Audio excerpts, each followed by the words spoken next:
सबसे बड़ी बात, जीवन में उतार चढ़ाव नदियाँ की तरह हैं। नदियाँ भी कभी ऊपर कभी नीचे चलती रहती है, वो एक स्वाभाविक प्रक्रिया है। मगर हर उतार में अगर आपने अपने अंदर कोई नवीनता जगा ली तो उस उतार का धन्यवाद। तो ये सबसे बड़ी बात है कि प्रत्येक चीज़ का धन्यवाद, आभार। पर जो आपने बात पूछी उसका एक ही उत्तर है कि हम हमेशा ग्रोथ में रहें, हमारा रूपांतरण होता रहे, हम आनंद की तरफ जाएं, उन्नत अवस्था में रहें। इसके लिए एक ही रास्ता है, स्पिरिचुअल पाथ। अब मैं बार बार सबसे ये प्रार्थना करती हूँ, स्पिरिचुअल पाथ को धार्मिक न माने। स्पिरिचुअल है आध्यात्मिक रास्ता, जिसका धर्म से, जो संसारी धर्म मानव ने धर्म बनाए, उससे कोई लेना देना नहीं। तो हमको ये स्पिरिचुअल पाथ, आध्यात्म का रास्ता अपनाना है, जो कि प्रकृति के नियमों पर, ब्रह्मांड की जो क्रियाएं चलती है उसके विज्ञान पर आधारित है। वो किसी की मानव की बुद्धि से नहीं उत्पन्न हुआ। इसी को हमारे ऋषि मुनियों ने सत्य सनातन धर्म कहा। धर्म का मतलब धार्मिकता से जब जोड़ देते हैं तो वो पड़ी रेखा हो जाता है। स्पिरिचुअल पाथ वर्टिकल पाथ है, लंबवत तरीके, इसका है ही तरीका, ये ऊपर ही चलती है। धार्मिकता आपको ऐसे रखती है कि ये कर लेंगे तो ऐसा हो जाएगा, ऐसा आराम आ जाएगा, समस्याएं दब जाएंगी, चल जाएंगी। ये आपको चुस्त रखता है, ये ऊपर ले जाता है। और ये आपको आध्यात्म का रास्ता चलने पर हम स्वतः ही उन ऊर्जाओं से, उस ज्ञान विज्ञान से जुड़ जाते हैं जो हमें बैठने नहीं देगा। वो इतना आपको दे देगा कि आपको लगा अरे अभी ये काम बाकी है, ये काम बाकी है, ये आपको दिन रात काम में लगाए रखेगा।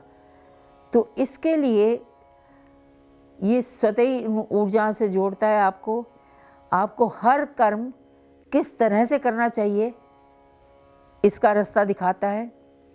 और ये सत्य, प्रेम, कर्म और प्रकाश पर आधारित है।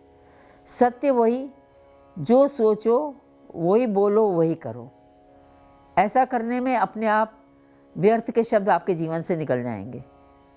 दूसरा, प्रेम, जड़ चेतन से प्रेम। अपने जो आपका कैमरा है तो कैमरा, कलम है तो कलम, जो आपकी, उससे पूरा प्रेम, वो आपका वाइब्रेशन कैरी करता है। मैं हमेशा एक बात कहती हूँ कि आप जिसके साथ 24 घंटे रहते हो, अगर वो वस्तु है, जड़ है, उस पर आपने हाथ रखा तो वो वाइब्रेशन जैसे टेप होता है। मानव पे आप हाथ रख के कोई भाव डालेंगे, 2 मिनट में उसकी बुद्धि आ जाएगी, भाव निकल जाएगा। इसीलिए तीर्थ स्थलों में कहीं आप जाते हैं, आपको अच्छा भाव मिलता है, क्योंकि वो दीवारों में, मूर्ति में वो भाव रहता है। तो ये हमको समझना पड़ेगा कि प्रेम, सबसे एक सा प्रेम, ये भी हमें बड़ा डिस्टर्ब करता है उत्थान में, कि इससे हमारा काम है तो हम प्रेम आदर करेंगे, इससे काम नहीं है तो हम नहीं करेंगे। ये भाव एक सा है, जिसमें किसी के लिए कोई भी द्वेष, ईर्ष्या में ऊर्जा व्यय करने का अर्थ ही नहीं रह जाता। उसके बाद है कर्म। जो काम सामने आए उसको आप पूरी अपनी क्षमताओं से करें। कई बार ऐसा होता है, कुछ ऐसा कर्म सामने आ जाता है कि जो हमने जो लक्ष्य रखा हुआ है उत्थान का, उससे मेल नहीं खाता, पर वो ऊपर वाला ज्ञान विज्ञान उसका जानता है कि इसी से उसका रास्ता निकलेगा। यहाँ बुद्धि की डंडी मार देते हैं। तो जो भी आपके सामने कर्म आ जाए, जिस समय आ जाए, उस समय का सत्य वही है, उसको आपको पूरी तरह करना। और सबसे ज़रूरी है प्रकाश। प्रकाश से आप भरेंगे तो आप फैलेंगे ही। सूर्य में प्रकाश भरा है तो वो फैलता ही है। प्रकाश का फैलाव ही होता है। प्रकाश का अर्थ है कि सब वो अनावश्यक वस्तुएं, शब्द जो आपके उत्थान में बाधक हैं, जो क्रियाकलाप, जो अनावश्यक फैलाव हैं, उनमें आप ना हिस्सेदारी लें ना लिप्त हों। प्रकाश से भरना बहुत ज़रूरी है, नहीं तो आपका प्रसार नहीं होगा।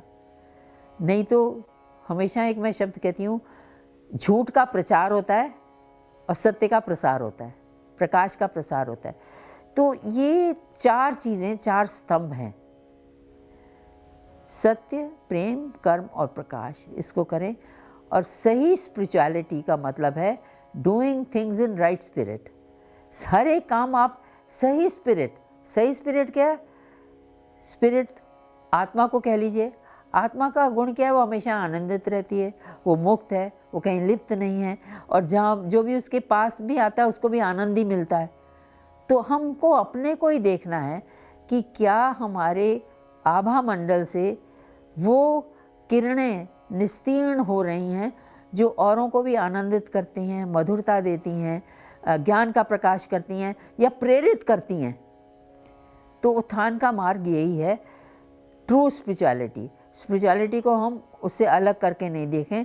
श्री कृष्ण ने भी किसी चीज़ को नकारा नहीं कि कोई चीज़ छोड़ दीजिए दुनिया में, हर चीज़ को वो साथ लेकर चले। खाली उससे निकलना कैसे है? तो यही सत्य, प्रेम, कर्म, प्रकाश का आप मार्ग अपनाएं और सदा आगे बढ़ें।